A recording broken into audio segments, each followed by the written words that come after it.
வணக்கம். இன்னைக்கு நம்ம பார்க்க போகிறது வினா எழுத்துக்கள். வினா எழுத்துக்கள் அப்படின்னா கேள்வி எழுத்துக்கள். வினா பொருளை தரும் எழுத்துக்களுக்கு வினா எழுத்துக்கள் என்று பெயர்.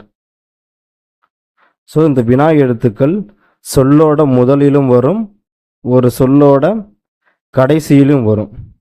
ஓகேவா? வினா எழுத்துக்கள் சொல்லின் முதலிலும் வரும், கடைசியிலும் வரும். அது மட்டும் இல்லாமல் ஒரே வினா எழுத்து சொல்லோட முதல்லையும் வரும், கடைசியிலையும் வரும். ஓகேவா? இப்போ வினா எழுத்துக்கள் மொத்தம் 5 வகைப்படும்.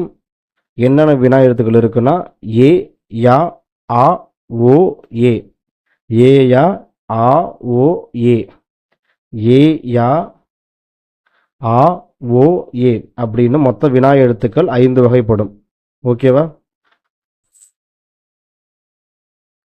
இப்போ நம்ம ஃபர்ஸ்ட் பார்க்க போகிறது மொழியின் முதலில் வரும் வினா எழுத்து. மொழி முதல்ல என்னென்ன வினா எழுத்து வரும்னா ஏ, யா.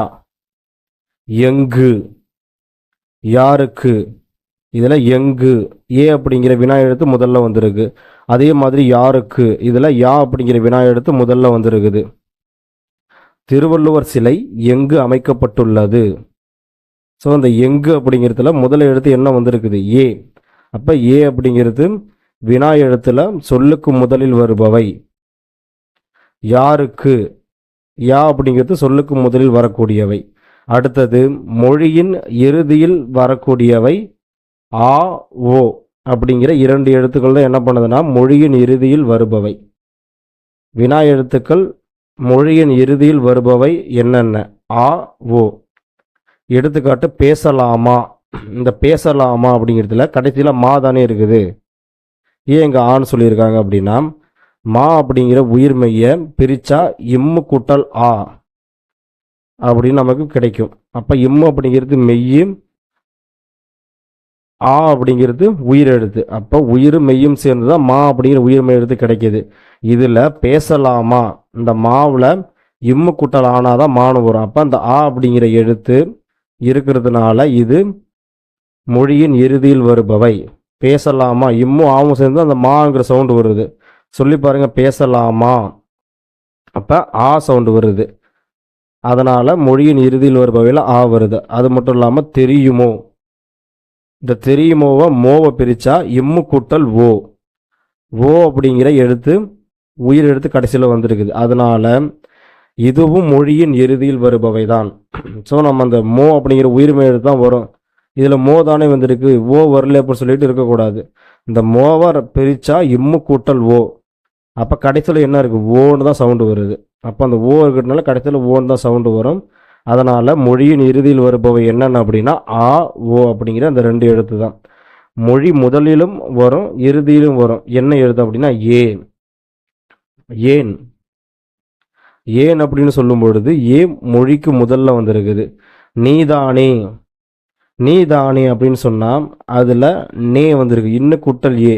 அப்போ இதுலேயும் என்ன பண்ணியிருக்கு? ஏ மொழியோட இறுதியில் வந்திருக்குது அல்லது சொல்லோட இறுதியில் வந்திருக்குது. அப்போ மொழி முதலிலும் இறுதியிலும் வரக்கூடிய வினா எழுத்து என்ன அப்படின்னா ஏன்னு சொல்லணும். ஓகேவா? அடுத்தது இந்த வினா எழுத்து மொத்தம் 2 வகையாக பிரிக்கிறாங்க. வினா எழுத்து வகையை அகவினா புறவினான்னு சொல்லிட்டு மொத்தம் 2ஆக பிரிக்கிறாங்க. அகவினா அப்படிங்கிறது எழுத்து உள்ளேயே இருக்கும். அகம் அப்படின்னா உள்ளேன்னு அர்த்தம். அப்போ வினா எழுத்துக்கள் அந்த எழுத்துக்குள்ளே தான் இருக்கும். அதை நீக்கினால் பொருள் தராது. வினா எழுத்துக்களை நீக்கினால் பொருள் தராது, அது அகவினா எனப்படும் அல்லது அகவினா ஆகும்.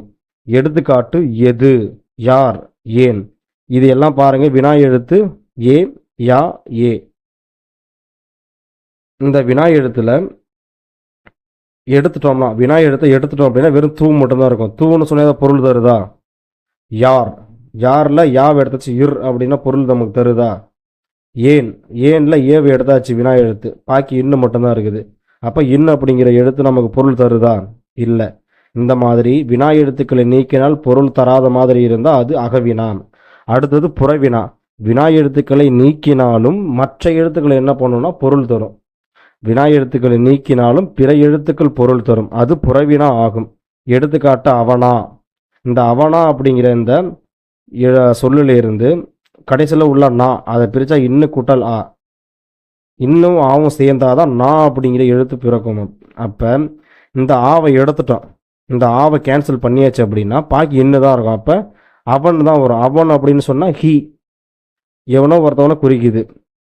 அப்போ மீன் பண்ணுதில்ல, பொருள் கொடுக்குதில்ல, அதனால் இது புறவினா.